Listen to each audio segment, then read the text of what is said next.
Bonjour Philippe. Jean-Luc, tous les jours vous intéressez à un programme pour nous, c'est votre session de rattrapage. Et aujourd'hui, vous avez dit vouloir passer aux choses sérieuses niveau retraite, c'est bien ça? Oui Philippe, parce qu'on s'y perd. Hein. Tout le monde fait des reportages, des débats sur le sujet, mais le seul qui en parle concrètement, c'est Jordan Deluxe. Hein. Ah bah si, l'intervieweur qui officie tous les matins sur C8. Vous pouvez pas le manquer, c'est le seul contrôleur fiscal qui porte un nœud papillon. Donc quand tu es invité chez lui, tu sais que tu vas avoir une question pépette. Attention, c'est parti. Sujet suivant, le sujet qui fait mal. C'est quoi? L'argent. Ah, Ah bon, vous savez que c'est mon petit truc. ah, ça je sais. Voilà, ça c'est important à savoir. Quand tu es invité chez des gens, tu sais pas toujours quoi ramener. Des fleurs, des chocolats, une bouteille de vin, une mycose.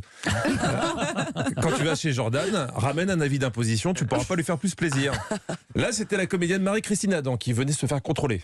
Retraite d'acteur, c'est au moins dans les, je sais pas moi, 2-3 000 euros, non? Ah ben non, on a, je sais plus exactement combien on a, mais bon, ça atteint pas 2000, hein. Même pas 2 000 euros? Non. Il avait l'air déçu, Jordan. Même pas 2000 euros. S'il avait su, il ne l'aurait pas invité. Donc le lendemain, il recevait Benjamin Castaldi. Dans les 4 000 euros, plus? Ah non, plus. Dans les 8 000 euros de retraite, à peu Je près? vais être bien, je vais être bien. Dans les 10 000, pas je vais 10 être 000. bien, je vous dirai pas, mais je vais être bien. On est dans ces eaux-là, quoi. Je vais être bien, non, je vais être bien. Il me connaît, il sait très bien qu'il ne faut pas répondre à cette question. Voilà, là, il est content. Hein. Limite une petite pollution. Hein. C'est comme ça. Il y a des gens, ils sont fétichistes des pieds. Lui, il est fétichiste des retraites. Et pour aborder le sujet, son grand truc, c'est de bien flatter son invité pour l'endormir. Franchement, ça se voit à peine. Quand on a un tel parcours que le vôtre, Judith Magre, combien on gagne quand on est à la retraite? Est-ce que vous, Guy Montagnier, vous qui avez fait les belles heures de la télé française, de la radio française, est-ce que vous avez sincèrement une belle retraite, une retraite méritée? Moi, s'il me flatte autant, je lui balance mon RIP direct. Bon, comme je ne sais pas si vous aurez le temps de regarder toutes les émissions, je l'ai fait pour vous et je vous ai fait un petit classement. Bienvenue pour le Top Retraite. Il a longtemps fait la pluie et le beau temps. On le retrouve aujourd'hui dans le classement. C'est Laurent Cabrol. Votre retraite, il me semble que c'est 1 200 euros par mois. Aujourd'hui, Laurent Cabrol, est-ce que pour vous, 1 200 euros par mois, c'est une bonne retraite ou c'est pas mérité? Ah bah non. Devant lui, pour le plaisir, il gagne une place. Il allie puissance et gloire. C'est Herbert Léonard. Est-ce qu'on a une énorme retraite? Est-ce qu'on peut imaginer qu'Herbert Léonard, il est au moins, je sais pas moi, 4-5 000 euros de retraite? Entre 1500 et 2000 euros par mois. D'accord, ok. Donc, ouais, c'est pas beaucoup. Oui, Jordan est un peu déçu, mais on le garde quand même. Juste devant lui, il fait son entrée dans notre classement. Avant, il nous disait t'as le look coco. Maintenant, on lui demande si la retraite, c'est La Roche-Valmont.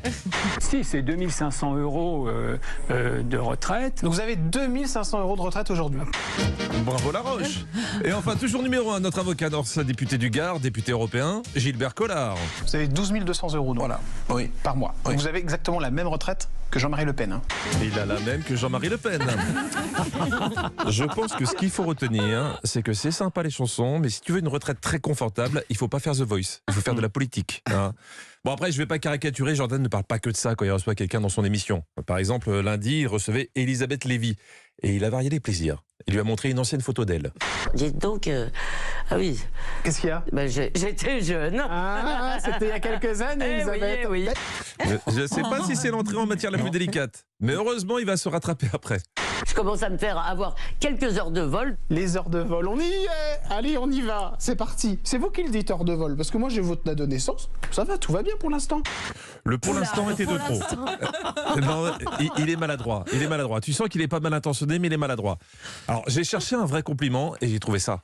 Elisabeth Lévy, vous avez une voix qui porte. Voilà. Voilà. Là, on est bien. Une voix qui porte parce que Elisabeth Lévy, c'est une voix importante dans le débat public. Enfin, c'est ce que j'avais compris. Elisabeth Lévy, vous avez une voix qui porte. Ah oui. Est-ce que c'est par rapport à la cigarette? Je sais pas. Voilà. Est-ce que vous êtes tombé, et après ce sera la dernière question sur la santé, dans l'alcool? Ah oui. oui, oh là là. Et il lui a rien épargné. Il a même posé une question sur son image de réac. Ouais. Enfin, presque. Écoutez bien. Et vous êtes une fêtarde, parce qu'on a on a cette image de vous plutôt assez réactionniste sur les sujets. Oui, elle est réactionniste. Finalement, vaut peut-être mieux qu'on parle retraite. Ah, c'était On a le génial. moral quand on sort de cette émission. Ah là là, mais vraiment, quelle idée géniale, le Top Retraite. Vraiment bravo Jean-Luc Lemoyne. On vous retrouve chaque jour dans Historiquement Vôtre de 16h à 18h avec Stéphane Bern sur Europe 1 et demain dans l'émission.